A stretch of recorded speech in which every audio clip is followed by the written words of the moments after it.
Hi everyone! So today's reflection is called Strength for the Journey. All at once, an angel touched him and said, "Get up and eat." One summer, I faced what seemed an impossible task, a big writing project with a looming deadline. Having spent day after day on my own, endeavoring to get up the words onto the page, I felt exhausted and discouraged, and I wanted to give up. A wise friend asked me, "When's the last time you felt refreshed? Maybe you need to allow yourself to rest and to enjoy a good meal." I knew immediately that she was right. Her advice made me think of Elijah and the terrifying message he received from Jezebel. Although, of course, my writing project wasn't anywhere near the cosmic scale of the prophet's experience. After Elijah triumphed over the false prophets on Mount Carmel, Jezebel sent word that she would capture and kill him, and he despaired, longing to die. But then he enjoyed a good sleep and was twice visited by an angel who gave him food to eat. After God renewed his physical strength, he was able to continue with his journey. When the journey is too much for us, we might need to rest and enjoy a healthy and satisfying meal. For when we are exhausted or hungry, we can easily succumb to disappointment or fear. But when God meets our physical needs through his resources, as much as possible in this fallen world, we can take the next step in serving him. So the reflection says, looking back, when have you needed to slow down and receive sustenance before pressing on? How can you look for signs of burnout as you serve God? Okay. So I know I am a cranky person when I don't get enough sleep. Sleep is important for me, and eating on time is important for me. I'm one of those people who, if I don't eat, like every 4 hours, I get headaches, or roughly every 4 hours. I have to eat at least 3 meals a day, and usually in between that, especially when I'm active, exercising and such, I get hungry between then. So I have some sort of snack in between. And I think back to this morning actually. This for the second morning in a row, I kept hearing this tapping on the bedroom window, and I couldn't understand because yesterday I thought it was my husband early in the morning wiping the floor, and that the mop was hitting against the floorboard or against the wood skirting of the floor, and it stopped, so I was able to go back to sleep. So I thought, oh, okay, that's interesting. It didn't make sense, but that was the only thing I could think of. And he did clean the floor that morning, but that wasn't what was making the sound, because this morning I found that I got up and the bird, and this is at like, I don't know, 6 a.m. or something, and I usually wake up early, but quarantine, no, we're not waking up early, like before 7 at the earliest, no. So at 6:30 you don't want to hear something tapping on your window. And then this morning I thought, oh, maybe the maintenance people are cleaning the window, but no, nobody was cleaning the window when I got up to look, out of frustration, because I was really frustrated this morning because I could hardly fall asleep last night. And so I was tired, and I got up to see what the tapping was, and it turns out it's this bird. It was actually a beautiful bird. It's this red bird. I don't know what it is. The closest thing I can, I'm no ornithologist. The closest thing I can think of is a cardinal. That's the only thing. It had this bright like orange beak, and it was red, kind of looked, it had a distinct shaped head, like kind of flat on the top.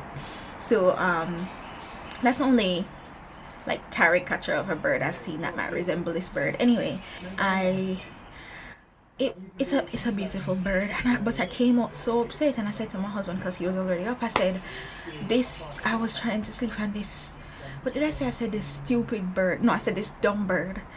And the bird's not dumb. I'm sure he had a reason, and later on we googled it. Actually, my husband, I was talking to him about it, and I tried to like step back and recognize that my reaction was just because I was annoyed. The bird isn't dumb. But also apparently in these times, like in the spring when the birds are coming out now, they see their reflection sometimes in windows, and so they knock because they're trying to basically say, hey, no, this is my territory, to the other bird, which makes complete sense. Nature. But I say all of that to say that I was unable to stop and appreciate such a beautiful spring moment because I lacked sleep. And it sounds silly, but that happens a lot for me with lots of everyday things. The slightest thing can upset me if I'm hungry. And I know there are lots of these social media jokes about men. You just need to feed the woman and then she's all happy. But you know, when you don't, she's all miserable and just cranky for no reason. And there is some truth.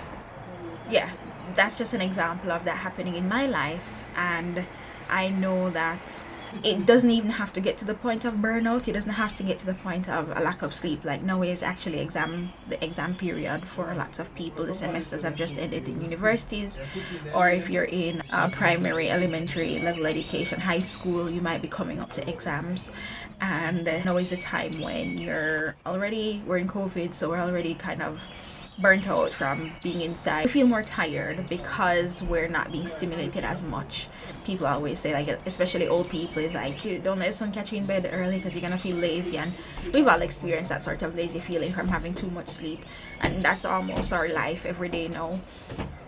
There are different signs of burnout right now. Burnout might not feel like the typical sense of, oh, I'm working so hard, it's like I can barely manage to send an email, but I feel burnt out.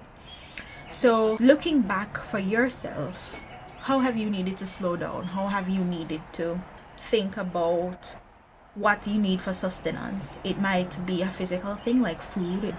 You might need some more sleep.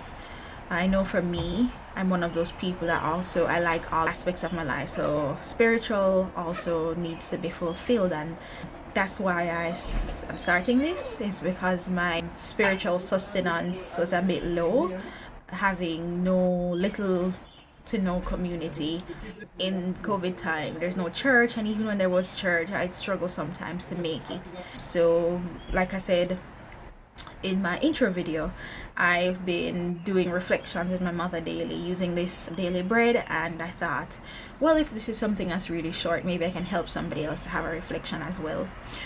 So I'm going to go ahead and go to the prayer now, and then I'll repeat the reflection for you to think about for yourself at this time.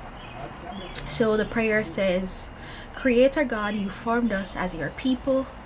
Thank you for our limitations, which remind us that you are God and we're not. Help us to serve you with gladness and joy. I like that one. So dear God, thank you for our limitations. Thank you for our humanity that causes us to require sleep and causes us to require nourishment and sustenance to continue, because we are no gods ourselves. Thanks for forcing us to stop and take a break sometimes, because we will run ourselves to ruin.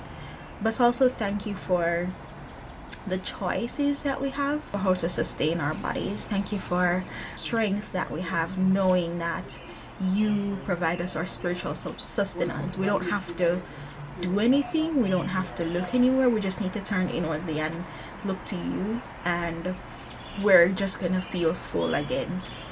I think that's beautiful. There's no cooking. People in this COVID time are tired of cooking.